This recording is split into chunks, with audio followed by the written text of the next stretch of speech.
Novel مصحف نمرہ احمد۔ سنہری صبح بھیگ رہی تھی جب وہ سست روی سے چلتی بس اسٹاپ تک پہنچی۔ کندھے پر بیگ لٹکائے، ہاتھ میں پانی کی چھوٹی بوتل پکڑے، چہرے پر ڈھیروں بیزاری لیے وہ بینچ کے قریب آئی جہاں بیٹھ کر وہ روز 10 منٹ بس کا انتظار کرتی تھی۔ اس نے بیگ ایک طرف رکھا اور بینچ پہ بیٹھ گئی، پھر ایک ہاتھ سے جمائی روکتے ہوئے دوسرے ہاتھ سے بوتل کھول کر لبوں سے لگائی۔ گرمی آج کل بڑھتی جا رہی تھی۔ صبح ہی صبح اسے پسینہ آنے لگا۔ جانے آگے کیا ہوگا، وہ گھونٹ بھرتی بیزاری سے سوچ رہی تھی۔ چہرے پر بھی وہی اکتائے ہوئے تاثرات تھے، جیسے دنیا بھر سے خفا ہو۔ سنہری پیشانی پر مستقل بل اور کانچ کی خوبصورت بھوری سنہری آنکھوں میں چھائی خفگی۔ کچھ تھا اس میں جو اسے سارے جہاں میں یکتا بناتا تھا۔ لمبے کرتے اور جینس میں ملبوس، رسی کی مانند دوپٹہ مفلر کے انداز میں گردن سے لپیٹے، ٹانگ پر ٹانگ رکھے وہ پاؤں جھلاتی تنقیدی نگاہوں سے ادھر ادھر دیکھ رہی تھی، اور تبھی اسے احساس ہوا کہ وہ سیاہ فام لڑکی آج بھی بینچ پر اس کے ساتھ بیٹھی ہے۔ ان دونوں کے درمیان اس کا بیگ رکھا تھا، اور اس وقت وہ سیاہ فام لڑکی سر جھکائے، نگاہ ترچھی کیے اس کے بیگ کو دیکھ رہی تھی، جہاں جگہ جگہ چاک اور وائٹنر سے اس کا اپنا نام لکھ رکھا تھا، محمد ابراہیم۔ محمد ابراہیم، آڑا ترچھا، چھوٹے بڑے ہر انداز میں یہی لکھا تھا۔ وہ لڑکی کبھی کبھی ہی اس کے بیگ کو دیکھتی تھی، مگر محمد کے تو روز کے 10 منٹ اس سیاہ فام لڑکی کا جائزہ ہی لیتے گزرتے تھے۔ وہ بھی عجیب پراسرار کردار تھی۔ یہاں اسلام آباد میں سیاہ فام نظر آ ہی جاتے تھے، مگر وہ اپنے جاسوس سے مختلف تھی۔ سر پر رومال باندھ کر گردن کے پیچھے گرہ لگاتی اور نیچے اوور کوٹ، موٹے ہونٹ، سیاہ رنگت مگر چمکیلی آنکھیں۔ کوئی ایسی چمک تھی ان میں کہ محمد کبھی ان آنکھوں میں دیکھ نہ پائی تھی، ہمیشہ نظر چرا جاتی۔ شاید 1.5 ماہ قبل وہ اسے اپنے مخصوص اوقات میں اسٹینڈ پر دیکھتی تھی، اور ان 1.5 ماہ میں اس کا انداز ہمیشہ یکساں رہا تھا۔ کمر سیدھی رکھے الرٹ سی بینچ پر بیٹھی، خاموش سی سامنے سیٹ میں دیکھتی وہ بہت چپ سی لڑکی معلوم نہیں کون تھی۔ اور پھر اس کی وہ پراسرار کتاب، سیاہ جلد والی بھاری سی کتاب جس کا سیاہ ورق بالکل خالی تھا، اس کی گود میں دھری ہوتی، اور کتاب کے کناروں پر اس کے سیاہ ہاتھ مضبوطی سے جمے ہوتے۔ اس کے انداز سے کچھ خاص جھلکتا تھا، کتاب کی حفاظت کا احساس، یا شاید اس کے بیش قیمت ہونے کا۔ کتاب بالشت بھر موٹی تھی، صفوں کے جھلکتے کنارے پیلے اور خستہ لگتے تھے، جیسے کوئی بہت قدیم کتاب ہو، سینکڑوں برس پرانی۔ کوئی نسخہ ہو، کچھ تھا اس میں، کوئی قدیم راز، کوئی پراسرار کتھا۔ وہ جب بھی اس کتاب کو دیکھتی یہی سوچتی، اور آج جانے کیا ہوا، وہ اس خاموش سی لڑکی سے مخاطب ہو ہی گئی۔ شاید شدید تجسس آج اس کا رہا تھا۔ ایکسکیوز می، ایک بات پوچھ سکتی ہوں؟ پوچھو، وہ سیاہ فام لڑکی نے اپنی چمکیلی آنکھیں اٹھائیں۔ یہ کتاب کس کی ہے؟ میری۔ میرا مطلب ہے اس میں کیا لکھا ہے؟ وہ چند لمحے محمد کا چہرہ دیکھتی رہی، پھر آہستہ سے بولی، میری زندگی کی کتاب۔ اچھا، وہ حیرت چھپا نہ سکی۔ میں سمجھی کہ یہ کوئی قدیم پرانی کتاب ہے۔ قدیم ہے، صدیوں پہلے لکھی گئی تھی۔ تو آپ کو کہاں سے ملی؟ مصر کی ایک پرانی دکان سے۔ یہ کچھ کتابوں کے بیچ پڑی تھی۔ جب میں نے اسے نکالا تو اس پہ زمانوں کی گرد تھی۔ وہ محبت سے سیاہ جلد پر ہاتھ پھیرتے کہہ رہی تھی، اس کے لبوں پہ مدھم سی مسکراہٹ تھی۔ میں نے وہ گرد جھاڑی اور اسے اپنے ساتھ رکھ لیا۔ پھر جب پڑھا تو معلوم ہوا اسے تو کسی نے میرے لیے ہی لکھا، ادھر رکھا تھا۔ محمد منہ کھولے اسے دیکھ رہی تھی۔ تمہیں کیا دلچسپی ہے اس میں؟ میں اس کے بارے میں مزید جاننا چاہتی ہوں۔ کیا میں اسے پڑھ سکتی ہوں؟ وہ ہلکا سا مسکرائی۔ تم نئے دور کی لڑکی ہو، اس قدیم زمانے کے لکھے نسخوں کو کہاں سمجھو گی؟ مگر یہ ہے کیا؟ اس میں کیا لکھا ہے؟ وہ تجسس اب اسے مزید بے چین کر رہا تھا۔ میرا ماضی۔ اسی پل ہارن بجا تو محمد نے چونک کر سڑک پار پر آتی بس کو دیکھا۔ میرا حال، وہ سیاہ فام لڑکی کہہ رہی تھی۔ محمد بیگ کا اسٹریپ پکڑے کھڑی ہوئی۔ اسے جلدی کالج پہنچنا تھا، اور میرا مستقبل بھی، مجھے کیا پیش آنے والا ہے یہ کتاب سب بتا دیتی ہے۔ میں چلتی ہوں، وہ بس کی طرف دیکھنے معذرت خواہانہ انداز میں کہہ کر آگے بڑھ گئی۔ اس میں تمہارا ذکر بھی ہے محمل؟ وہ الٹے پاؤں مڑی۔ میرا ذکر؟ میرے بارے میں کیا لکھا ہے؟ وہ شائستہ تھی تو رہ گئی تھی۔ یہی کہ میں تمہیں یہ کتاب دے دوں، لیکن میں تو تمہیں تب ہی دوں گی جب تم تھک کر خود ہی مجھ سے مانگنے ہوگی، کیونکہ اس میں تمہاری زندگی کی بھی کہانی ہے، جو ہو چکا ہے اور جو ہونے والا ہے، سب لکھا ہے اس میں۔ بس کا تیز ہارن بجا تو وہ کچھ کہے بنا تیزی سے اس طرف لپکی۔ راڈ پکڑ کر اوپر چڑھتے ہوئے اس نے پل بھر کو پلٹ کر دیکھا تھا۔ وہ سیاہ فام لڑکی اسی طرح مسکرا رہی تھی، پر اصرار، معنی خیز مسکراہٹ۔ محمل کو ایک دم اس سے بہت ڈر لگ رہا تھا۔ کالج کے بعد وہ اپنی دوست نادیہ کے ساتھ ابو کی اکیڈمی میں 7ویں کلاس کی بچوں کو سائنس اور میتھس پڑھاتی تھی۔ گھر پہنچتے پہنچتے اسے روز 3:30 ہو جاتے تھے۔ گیٹ عبور کر کے پورچ میں دیکھا تو 3 گاڑیاں آگے پیچھے کھڑی تھیں۔ دل کا راہ کا رہ گیا۔ گھر میں گاڑیوں کی قطار کے باوجود وہ بسوں کے دھکے کھانے پر مجبور تھی۔ ہم چچاؤں کے رحم و کرم پہ پلنے والے یتیموں کی نصیب بھی کتنے یتیم ہوتے ہیں۔ خود پر ترس کھاتی وہ اندر آئی تھی۔ لانچ میں خاموش دوپہر اتری ہوئی تھی۔ وہ سب کے سونے کا ٹائم تھا۔ آغا جان، اس کے سب سے بڑے تایا، اس وقت تک آفس سے لوٹ آئے تھے اور ان کی کچی نیند کے باعث پورے گھر کو حکم ہوتا تھا کہ پتہ نہیں پتا بھی نہ کھڑکے، ورنہ وہ ڈسٹرب ہوں گے۔ حکم بظاہر پورے گھر کو اور در حقیقت محمل اور مسرت کو سنایا جاتا تھا، اور آخر میں جب آغا جان کی بیگم تائی مہتاب ان کے الفاظ کا اضافہ کرتی، اور مسرت، ذرا اپنی بیٹی کو سمجھا دینا کہ جب لور لور شہر پھرنے سے فارغ ہو جائے تو گھر آتے ہوئے آرام سے مین ڈور کھولا کرے۔ آغا صاحب کی نیند خراب ہوتی ہے۔ اب میں کچھ کہوں گی تو اسے برا لگے گا۔ گز بھر کی تو زبان ہے اس کی، نہ چھوٹے کا لحاظ نہ بڑے کا ادب۔ استغفر اللہ، ہماری بیٹی بھی کالج پڑھی ہیں، ان کے انداز ایسے نہ نکلے جیسے محمل کے، وغیرہ وغیرہ۔ اسے تو آگ ہی لگ جاتی تھی۔ ہر روز دروازہ کھولتے ہوئے یہی فکرہ سماعتوں میں گونجتا تھا، تو وہ چڑھنے کے باوجود دروازہ آہستہ بند کر دیتی۔ کچن کی طرف آئی تو سنک میں جھوٹے برتنوں کا ڈھیر لگا تھا۔ ناگواری سے ناک چڑھائے اس نے بیگ سلیپ پر رکھا اور ہاٹ پاٹ کی طرف بڑھی۔ صبح ناشتے کے بعد سے اب تک کچھ نہیں کھایا تھا اور اب زوروں کی بھوک لگی تھی۔ ہاٹ پاٹ کھولا تو وہ خالی تھا۔ رومال پہ روٹی کے چند زرے بکھرے تھے۔ اس نے فریج کھولنا چاہا لیکن وہ لاکڈ تھا۔ مہتاب تائی اس کے آنے سے قبل فریج لاک کر دیتی تھی۔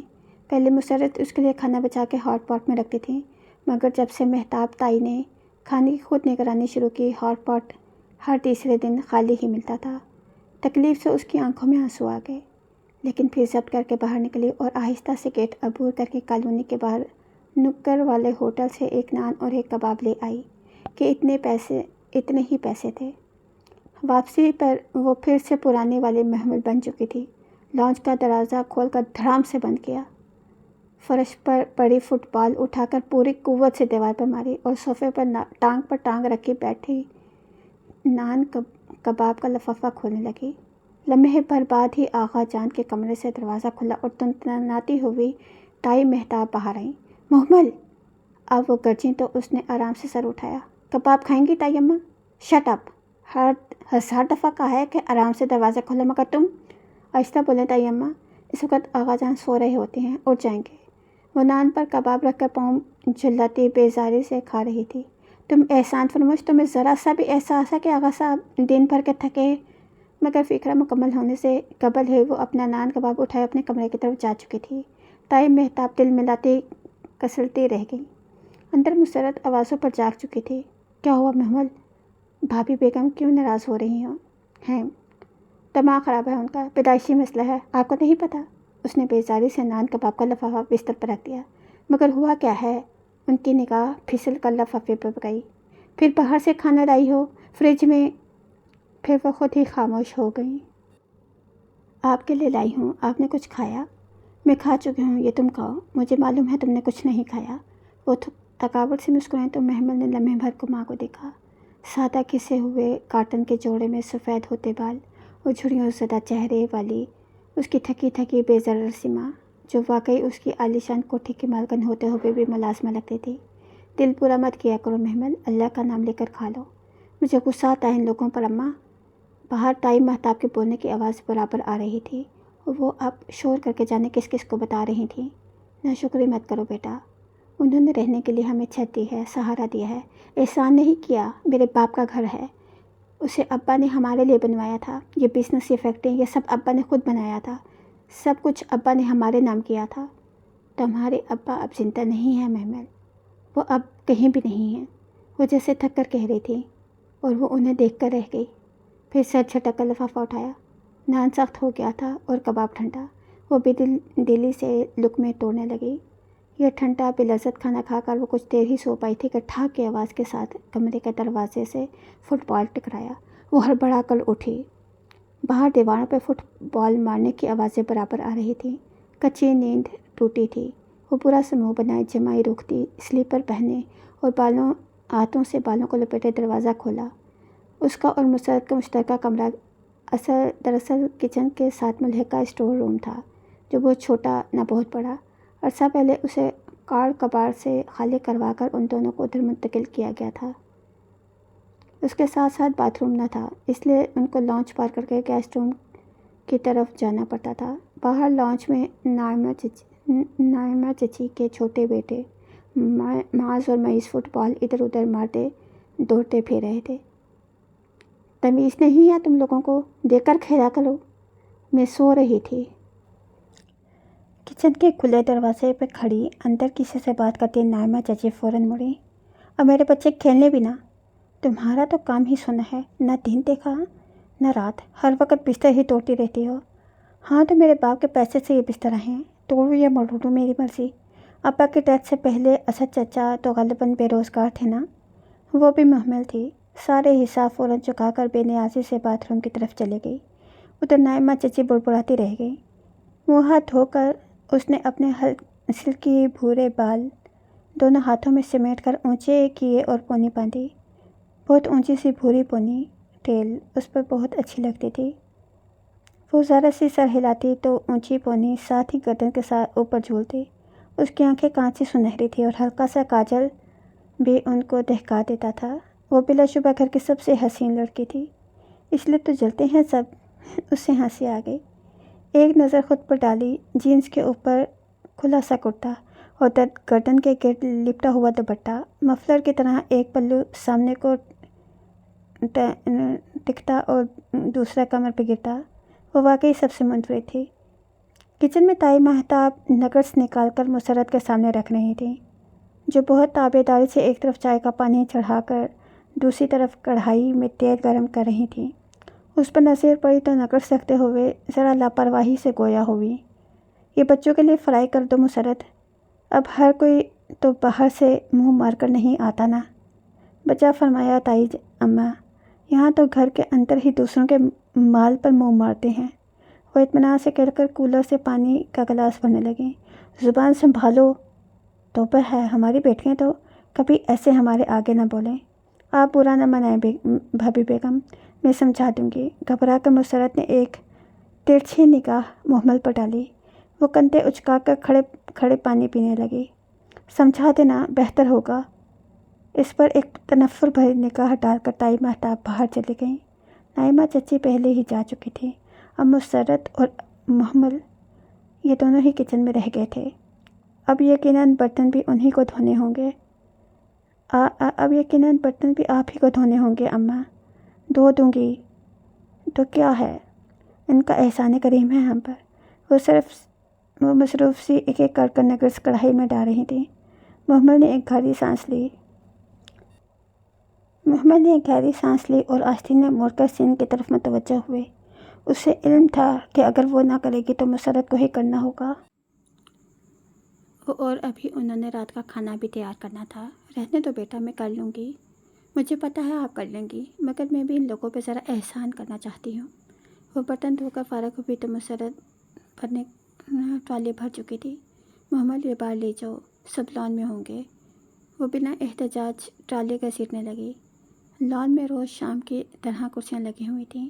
آغا کریم اخبار کھولے دیکھ رہے تھے، ساتھ ہی مہتاب تائی اور نائمہ چچی باتیں کر رہی تھیں۔ نائمہ چچی سب سے چھوٹے چچا اسد کی بیوی تھیں، جو قریب ہی بیٹھے غفران چچا سے باتیں کر رہے تھے۔ غفران چچا اور محمل کے ابا آغا ابراہیم جڑواں تھے۔ آغا کریم ان سے بڑے اور اسد چچا چاروں بھائیوں میں سب سے بڑے تھے۔ غفران چچا کی بیگم فضلہ چچی برآمدے میں کھڑی اپنی بیٹی کو آوازیں دے رہی تھی۔ اسے ٹرالی لے کر آتا دیکھ کر مسکرائیں۔ ارے محمل جان، تم اکیلی لگی رہی، نیتا یا سامیہ کو بھی کہہ دیا ہوتا، وہ تمہاری ہیلپ کرا دیتیں۔ فضلہ چچی نائمہ اور مہتاب کی طرح زبان کی وہ کڑوی نہ تھیں، بلکہ اتنی میٹھی تھیں کہ جب وہ مٹھاس اپنے لبوں سے دوسرے کے حلق میں انڈیلتی تو وہاں کانٹے اگاتے۔ اٹس اوکے، وہ بھی بس مسکرا کر ٹرالی آگے لے گئی۔ اب کیا کہتی کہ نیتا اور سامیہ نے تو پہلے کون سے کام کیے ہیں جو اب کرتی؟ اگر وہ انہیں بلاتی تو وہ فوراً چلی آتی، ایک دو چیزیں پکڑا دیتی، چولہا جلاتی، باتیں بگاڑتی اور پھر آہستہ سے کھسک جاتی۔ اس کے بعد لان میں فضلہ چچی سب کو ایک ایک چیزیں یہ چکھیں، یہ میری سامیہ نے بنائی ہے، اور میری ندا کے ہاتھ میں تو بہت ذائقہ ہے، کہہ کر پیش کرتی رہتی۔ اس پر مہتاب تائی ان کی تعریف تو نہ کرتی، مگر مسرت اور محمل کو کاہلی کے وہ تانے ملتے کہ سارے فضیہ سے بچنے کو محمل نے کبھی ان دونوں کو بلانے کی غلطی نہ کی تھی، مگر فضا چچی کی یہ میٹھی زبان ہی تھی، نہ وہ کبھی ان کی پلٹ کر جواب دے سکی اور نہ ہی کچھ جتا سکی تھی۔ وہ موقع ہی نہ دیتی تھی۔ لاؤ جلدی کرو، دونوں ماں بیٹی لگتے ہیں پھر بھی لاؤ جلدی کرو، دونوں ماں بیٹی لگتی ہیں پھر بھی گھنٹہ لگ جاتا ہے۔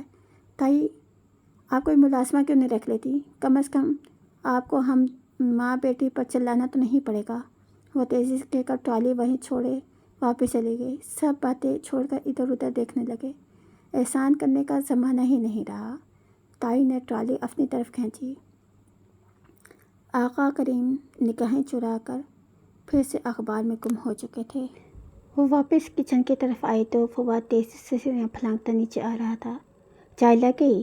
آخری سیڑھی اترتے مصروف سے انداز میں کہتا وہ کلائی پر گھڑی باندھ رہا تھا۔ اسنیکس لے کر گئی ہوں، چائے لاتی ہوں۔ وہ ذرا غور سے سنے بغیر باہر نکل گیا۔ محمل نے رک کر لمحہ بھر کو اسے جاتے دیکھا۔ وہ مہتاب تائی کا سب سے بڑا بیٹا تھا، حنان وسیم اس کے بعد تھے اور سترہ اور مہرین سب سے چھوٹی تھی۔ فواد آغا جان کے آفس جاتا تھا۔ اونچا لمبا خوش شکل تو تھا، مگر ڈریسنگ اور دولت کی چمک دھمک سے مزید پرکشش اور ہینڈسم لگتا تھا۔ خاندان کا سب سے پاپولر لڑکا، جس پہ ہر لڑکی کا دل اور ہر لڑکی کی ماں کی نظر تھی۔ ندا و سامیہ ہوں یا نائمہ کی مغرور نخریلی آرزو، سب فواد کے آگے پیچھے بیٹھی۔ رضیہ پھپھو تو اپنی اکلوتی فائقہ کے لیے بھی فواد کو ڈنر پر بلا رہی تھی، تو کبھی فائقہ انڈوں کا حلوہ بنا کر اس کے لیے لا رہی تھی۔ فواد میٹھا شوق سے کھاتا تھا، سو یہ لڑکیاں ماؤں کے بنائے کو اپنا کہہ کر بہت شوق سے پیش کرتی تھیں، مگر وہ بھی سدا کا بے نیاز تھا۔ اپنی اہمیت کا احساس تھا کہ بے نیازی اور اطراحٹ کام نہ ہوتی تھی، اور وہی تو تھا جس پر مہتاب تائی گردن اونچی کر کے پھرتی تھی، ورنہ حنان تو بمشکل ایف اے کر کے دبئی ایسا گیا تھا کہ نہ پھر خط لکھا اور نہ ہی کوئی پھوٹی کوڑی کبھی گھر بھیجی۔ تعلیمی ریکارڈ اتنا برا تھا کہ تائی کوڑتی رہتی تھی، مگر یہ وسیم تھا جس نے تائی اور آقا جان کا ہر جگہ سر شرم سے جھکایا تھا۔ نالائق نکما ایف اے میں 2 بار فیل ہو کر پڑھائی چھوڑ کر آوارہ گردی میں مشغول، سگریٹ کا عادی، اور کہنے والے تو دبے لفظوں میں یہ بھی کہہ دیتے تھے کہ ان گلیوں کا بھی پرانا شناسہ ہے جہاں دن سوتے اور راتیں جاگتی ہیں۔ وہ سر جھٹک کے کچن میں آئی تو مسرت جلدی کپڑے سے سلیپ صاف کر رہی تھی۔ ان کے پیالے میں آدھا کپ چائے پڑی تھی۔ ان سے کچھ کہنا بیکار تھا۔ اس نے ٹرے اٹھا لی۔ لان میں فضا چچی کے ساتھ والی کرسی پر فواد بیٹھا تھا اور مسکرا کر بہت توجہ سے کچھ بتا رہی تھی۔ وہ لاپرواہی سے سن رہا تھا۔ یقیناً ندا یا سامیہ کی خوبیوں کا قصہ ہوگا۔ محمل اس کے کپ میں چائے انڈیل رہی تھی کہ وہ کہہ اٹھا، میرے کپ میں چینی مت ڈالنا۔ نہیں ڈالی۔ وہ پنچوں کے بل گھاس پر بیٹھی سب کو چائے اٹھا کر دے رہی تھی۔ ارے بیٹا، چینی کیوں نہیں پی رہی؟ فضا چچی بہت زیادہ فکر مند ہوئی۔ یوں ہی کچھ ویٹ لوز کرنے کی کوشش کر رہا ہوں۔ اتنے تو اسمارٹ ہو، اور کیا لوز کرو گے؟ آرزو اسی پل سامنے والی کرسی پر آ بیٹھی۔ اور میری چائے میں آدھا چمچ چینی ڈال دینا محمل۔ وہ فواد کے بالکل سامنے ٹانگ پر ٹانگ چڑھا کر بیٹھی تھی، جو سفید سر ٹراؤزر اور اوپر کدے کھلے گلے والی ریڈ شرٹ۔ کندھوں تک اسٹیپ میں کاٹے بال اور کندھے میں عام سا چہرہ جس کو بہت محنت سے اس نے قدر پرکشش بنایا تھا، مگر پتلی گردن سی آئی بروز اس کو بہت شاطر دکھاتی تھیں۔ وہ نائمہ چچی اور اظہر چچا کی اکلوتی اور لاڈلی بیٹی تھی۔ پھر تو رکھنا پڑتا ہے نا خود کو۔ محمل اب کباب پکڑانا۔ فواد نے ہاتھ بڑھا کر کہا تو محمل کے فوراً کباب کی پلیٹ اٹھا کر دینا چاہی اور دیتے دیتے اس کی انگلیاں فواد کے ہاتھوں سے مس ہوئیں۔ وہ چونکا تو گھبرا کر محمل نے پلیٹ چھوڑ دی۔ وہ گر جاتی اگر وہ تھام نہ لیتا۔ محمل نے فوراً ہاتھ کھینچ لیا۔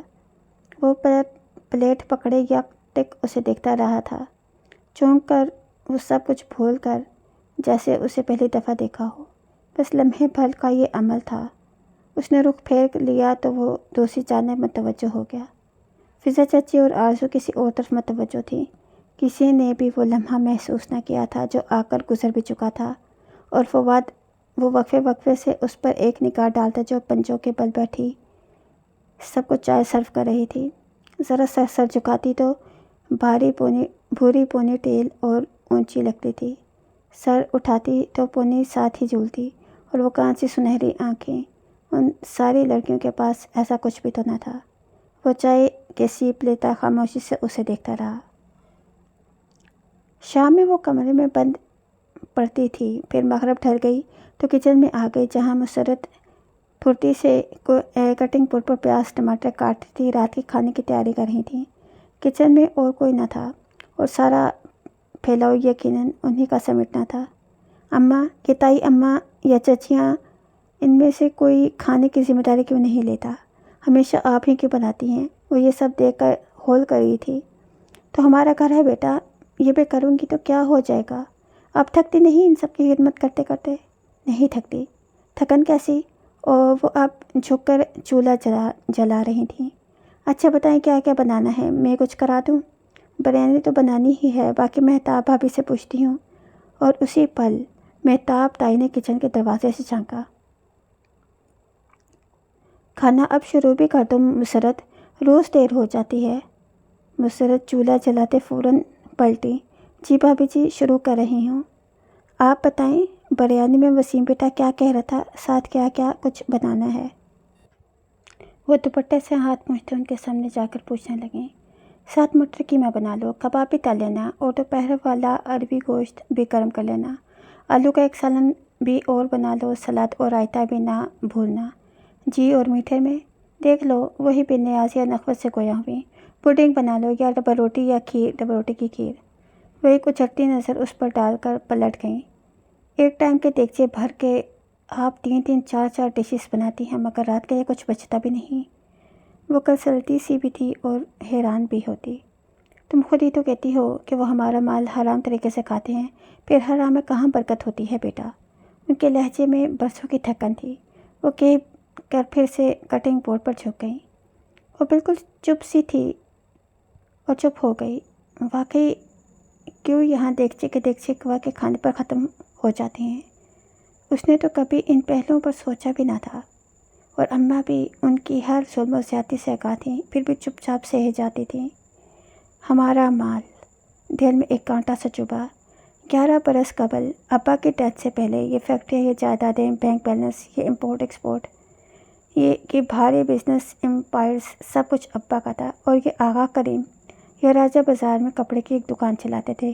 غفران چچا ایک معمولی سی کمپنی میں انجینئر بھرتی تھے، اور آرزو کے والد اور چچا تو وسیم کی طرح تھے، بے روزگار، نکمے، نکھٹو اور نالائق۔ پھر کیسے ابا کے چہلم کے بعد وہ اپنے اپنے کرائے کے گھر خالی کر کے باری باری ادھر آن بسے۔ یہ آغا ابراہیم کا گھر آغا ہاؤس 3 منزلہ عالیشان محل نما کوٹھی تھی۔ نچلی منزل پہ آغا جان کی فیملی نے بسیرا جمایا، بلائی پہ فضا چچی نے، اور سب سے اوپر والی منزل پہ اسد چچا کی فیملی نے قبضہ کیا۔ وہ چند دن پہلے ہی یہاں آئے تھے، مگر پھر وہ چند دن کبھی ختم نہ ہوئے۔ وہ چند دن کے لیے یہاں آئے تھے، مگر وہ چند دن کبھی ختم نہ ہوئے۔ بات بے بات جگہ کی کمی کا رونا رویا جاتا، یہاں تک کہ ماسٹر بیڈ روم سے مسرت اور محمل کو نکال کر اسٹور روم میں شفٹ کر دیا گیا۔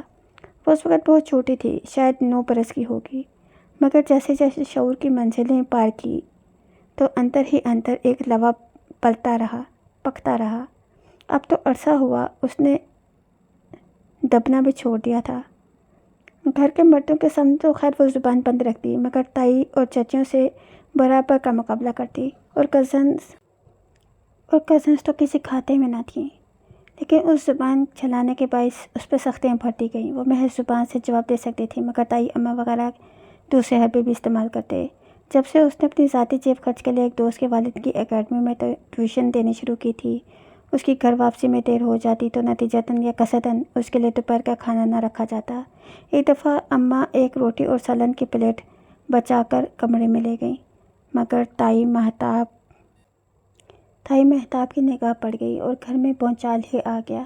وہ باتیں سنائی تھیں، مسرت کو ایسے چوری کے الزامات اور القابات سے نوازا کہ مسرت پھر کبھی اس کے لیے کچھ بچا کر کمرے میں نہ رکھ سکیں۔ شاید تائی یہ سب اس لیے کرتی تھی کہ وہ ٹیوشن چھوڑ دے، اور جو 1500 روپیہ اسے ٹیوشن سے ملتا ہے وہ بھی اسے نہ ملا کرے۔ اور ٹیوشن کی اجازت بھی تو کتنے منٹوں سے اسے ملی تھی۔ جب سب کے سامنے ہی اس نے پوچھ لیا تو شروع میں تو سبھی اکھڑ گئے، لیکن اس کا ایک فکرہ کہ ٹھیک ہے آج یہ کم تاریخ ہے، لائیے آغا جان میری پاکٹ منی نکالیے، مگر وہ اتنی ہی ہو جتنی سدرا اور مہرین باجی کو ملتی ہے، کیونکہ اگر مجھے پاکٹ منی نہ ملی تو میں سدرا اور مہرین کے ہر مہنگے اور اچھے جوڑے کو آگ لگا دوں گی۔ پہلی دفعہ اتنی جنونی ہو کر بولی تھی وہ۔ مزید 10 منٹ کی بحث کے بعد اسے اجازت مل گئی تھی، اور ابھی جو اماں نے یاد دلایا کہ وہ لوگ ان کا مال کھاتے ہیں تو وہ یہ سوچے بغیر نہ رہ سکی کہ کچھ ایسا ضرور ہے کہ آغا جان اس 20 سالہ لڑکی سے خائف ہیں۔ اگر کبھی جو وہ اپنا حصہ مانگنے کھڑی ہو گئی تو کیا ان کا کیس اتنا کمزور ہے کہ وہ عدالت کا فیصلہ اپنے حق میں نہ کرا سکیں اور انہیں ہر چیز محمل کے حوالے کرنا پڑے گی؟ اور کیا وہ 20 سالہ لڑکی اتنی باہمت ہے کہ وہ ان شطرنج کے اتنے ماہر چال باز کھلاڑیوں کو اپنی انگلیوں پر نچا سکے؟ جواب ایک زوردار نہیں تھا۔ وہ کبھی بھی ان کے خلاف اٹھ کر کھڑی نہیں ہو سکتی تھی، لیکن اگر کبھی ان کے ہاتھ ان کی کوئی کمزوری لگ جائے، کوئی دکھتی رگ جسے پا کر دبا کر وہ سارے حساب چکتا کر سکے تو کتنا مزہ آئے۔ مگر ایسی دکھتی کیا رگ ہو سکتی ہے ان لوگوں کی؟ بات سنو، مہتاب تائی نے بھرے کچن میں جھانکا تو اپنے خیالات کی بہتی رو سے چونکی۔ فواد کہہ رہا ہے میٹھے میں چاکلیٹ سوفلے ہونا چاہیے۔ یوں کرو ابھی سے ساتھ شروع کر دو، اور ہاں کوئی کمی نہیں ہونی چاہیے۔ بہت عرصے بعد میرے بیٹے نے کسی خاص میٹھے کی فرمائش کی ہے۔ بہت مان اور فخر اور تنبیہ بھرے انداز میں کہہ کر وہ پلٹ گئیں، اور محمل کے ذہن کی بھٹکتی روح اسی ایک نقطے پر منجمد ہو گئی، میرا بیٹا۔ تو آغا جان اور مہتاب تائی کی کمزوری، دکھتی رگ اور ترپ کا پتہ، سب کچھ فواد ہی تو ہے۔ اور اگر یہ دکھتی رگ اس کی انگلی تلے آ جائے تو؟ محمل یہ آلو کاٹو، میرا خیال ہے آلو انڈے بھی بنا لیتے ہیں، سب شوق سے کھاتے ہیں۔ وہ سوچ میں گم ان کے قریب آئی اور آلو چھیلنے لگی۔ مسرت نے بریانی کا مسالہ بنایا، قیمہ مٹر بھی پکنے کے قریب تھے۔ محمل نے شامی کباب تلے، پھر آلو انڈے کا سلاد اور رائتہ سب بنا چکی تو مسرت روٹیاں پکانے لگی۔ فواد کے لیے سوفلے بنا کر فریج میں رکھ دیا تھا نا؟ جی اماں، آپ فکر نہ کریں، وہ مسکرا کر بولی۔ اسے شام لان میں فواد کا چونک کر دیکھنا اور لمحے بھر کو محبوط ہونا یاد آ گیا۔ وہ غلطی خاندان کی ساری لڑکیاں کرتی تھی، وہ محمل کو نہیں دہرانی تھی۔ اسے اپنی اہمیت نہیں گنوانی تھی۔ اس نے فیصلہ کر لیا تھا۔ ذرا دیر کو وہ ہاتھ روک کر مسرت سے نظریں بچا کر باہر لانچ میں گئی، جہاں تمام لڑکیاں اس وقت بیٹھی ٹی وی دیکھ رہی تھیں۔ آرزو چست سا لباس میں ٹانگ پر ٹانگ رکھے بیٹھی تھی۔ فواد کی بہنیں سدرا اور مہرین بھی قریب ہی تھیں۔ سدرا 24 برس کی عام سی شکل کی لڑکی تھی۔ اس کمی کو پورا کرنے کے لیے خوب سارا میک اپ اور جیولری گھر میں ہی زیب تن کیے رہتی۔ سیاہ بالوں میں گولڈن اسٹریکنگ بھی کروا رکھی تھی، پھر بھی زیادہ فرق نہیں پڑا تھا۔ 23 سالہ مہرین کا البتہ قد چھوٹا تھا، کافی چھوٹا، اور بال بےحد گھنگریلے، اور سارا دن اپنے بال سیدھے کرنے یا قد لمبا کرنے کے ٹوٹکے آزماتی رہتی۔ نقش بھی اس کے سدرا کی نسبت بہتر تھے۔ فضا چاچی کی ندا اور سامیہ میں سے ندا بہت بڑی تھی اور سامیہ چھوٹی، مگر سامیہ اپنے بے حد لمبے قد کے باعث بہت بڑی لگتی تھی۔ مہرین اسی باعث کھار کھاتی، اور سامیہ بھی اسی طرح میٹھی میٹھی باتوں میں سارا دن مہرین کو مزید احساس دلاتی رہتی۔ نیتا کی شکل ذرا اچھی تھی، سانولی رنگت پر بڑی بڑی آنکھیں اسے قدرے ممتاز بناتی تھی، اور تبھی آرزو اس کو ناپسند کرتی تھی۔ شاید وہ جانتی تھی کہ فواد کے لیے اس کے مقابلے پر سامیہ کمزور جبکہ ایک مضبوط امیدوار تھی۔ فواد کی بہنیں سدرا اور مہرین تو بی اے کر کے ہی پڑھائی چھوڑ چکی تھی، جبکہ 22 سالہ سامیہ، 23 سالہ نیتا بی اے کرنے کالج اور 23 سالہ آرزو ماسٹرز کرنے کے لیے یونیورسٹی جاتی تھی۔ آرزو مر کے پاس ہونے والوں میں سے تھی، اور اس کے یونیورسٹی پہنچ جانے کی بڑی وجہ آغا جان کی سفارشیں تھیں۔ یہ سفارشیں سدرا اور مہرین کے وقت میں بھی کام آ جاتی اگرچہ انہیں پڑھنے کا رتی برابر بھی شوق ہوتا۔ بات سنیے، اس نے بظاہر عجلت میں سب کو مخاطب کیا۔ رات کھانے کے لیے سوفلے بنانا ہے، آپ لوگوں میں سے کوئی میری ہیلپ کرائے گا؟ نہیں، آرزو نے ریموٹ سے چینل بدلتے اسے ناگوارگی سے دیکھا۔ نیتا اپنے ناخنوں پر سے کیوٹکس کو رچ رہی تھی۔ لمبی سی سامیہ فون کی طرف متوجہ ہو گئی۔ مہرین نے چہرے کے آگے رسالہ کر لیا اور سدرا بہت انہماک سے ٹی وی دیکھنے لگی۔ چلیں فائن، وہ واپس کچن میں آ گئی۔ ڈائننگ ہال میں روز کی طرح کھانا کھایا گیا۔ محمل ہمیشہ کی طرح سب سے آخری کرسی پر موجود تھی، جو آغا جان کی سربراہی کرسی کی بالکل سیدھ میں تھی۔ مسرت ادھر ادھر چیزیں پکڑاتی پھر رہی تھیں۔ میٹھا لے آؤ، کھانا ختم ہوا تو مہتاب تائی نے محمل کو اشارہ کر کے کہا۔ مسرت ابھی جھوٹے برتن اٹھا کے کچن کی طرف ہی گئی تھیں۔ میٹھا تو آج نہیں بنا، وہ بہت اطمینان سے باآواز بلند بولے تو سب چونک کر اسے دیکھنے لگے۔ مگر فواد نے الجھ کر ماں کو دیکھا۔ میں نے کہا تھا چاکلیٹ سوفلے بنانا ہے۔ جی مگر آپ کا چاکلیٹ سوفلے نہیں بنا۔ محمل یہ کیا بدتمیزی ہے؟ تائی ماں نے گھر کا بدتمیزی؟ فواد بھائی، آپ یہ کھانے کی ڈشز گنیں، بریانی، مٹر قیمہ، اروی گوشت، آلو کباب، سلاد اور رائتا۔ ذرا گن کر دیکھیں، یہ سب اماں نے اکیلے بنایا ہے۔ میرے ایگزامز ہو رہے ہیں، میرے پاس اتنا وقت نہیں تھا کہ بناتی، اور آپ کی ان بہنوں میں سے اور آپ کی وہ بہنوں سے کہاں بھی تھا کہ فواد بھائی کے لیے سوفلے بنانا ہے، ہیلپ کرا دو، مگر سب نے انکار کر دیا۔ اتنا سب کرنا، اوپر سے میٹھا بنانا ہمارے بس سے باہر تھا۔ سوری، میں کل بنا دوں گی، یا اگر میری اماں کی تھکن سے بڑھ کر آپ کو اپنا ٹیسٹ عزیز ہے تو انہیں کہہ دیتی ہوں۔ اماں، اس نے آواز لگائی، اور جہاں لڑکیاں بے چینی سے پہلو بدل رہی تھیں اور مہتاب تائی کو سخت سناٹے میں ہی آ گئی، وہ کہہ اٹھا، نہیں، اٹس اوکے، میں نے خیال نہیں کیا کہ تمہارے ایگزامس ہیں۔ اور ممی، اس نے ماں کو تنبیہی نگاہوں سے دیکھا، تو کچن کا کام صرف مسرت اور محمل اور مسرت چچی کی ذمہ داری ہے؟ ان ساری نوابزادیوں کو بھی کہا کریں، ہاتھ بٹا تو سکتی ہیں یہ؟ ہاں تو کرتی تو ہیں۔ ہاں ٹھیک ہے، آغا جان نے نیپکن سے ہاتھ صاف کرتے بات ختم کرنا چاہیے۔ جوان بیٹا جو ان سے اونچا تھا، اس کی بات کے آگے انہیں اپنی بات کمزور لگ رہی تھی۔ مہتاب تائی پہلو بدل کر رہ گئی۔ نائمہ چچی زیر لب بڑبڑائیں، اور تو اور فضا چچی بھی خاموش سی ہو گئی تھیں۔ لڑکیاں الگ شرمندہ۔ وہ اطمینان سے فواد کے اٹھنے سے قبل ہی اٹھ گئی تھی۔ مسرت کو برتن اٹھانے سے پہلے علم نہ ہو سکا کہ کیا ہوا ہے، اور جب ہوا تو معافی تلافی کرنے لگیں۔ اندر آ کر محمل کو بھی ڈانٹا، مگر وہ پرواہ کیے بغیر کتابوں میں سر دیے بیٹھی رہی۔ فواد کے اٹھنے کے بعد یقیناً تائی نے بہت سنائی تھیں، مگر فواد کے الفاظ کا اثر ظاہر نہیں کر سکتے تھیں۔ اس کے گھر میں ایک مضبوط حیثیت تھی، اور پہلی دفعہ کسی مضبوط حیثیت والے نے محمل اور مسرت کی طرفداری کی تھی۔ بہت سی خواتین رات کو اڑتے ہوئے سوئی تھیں۔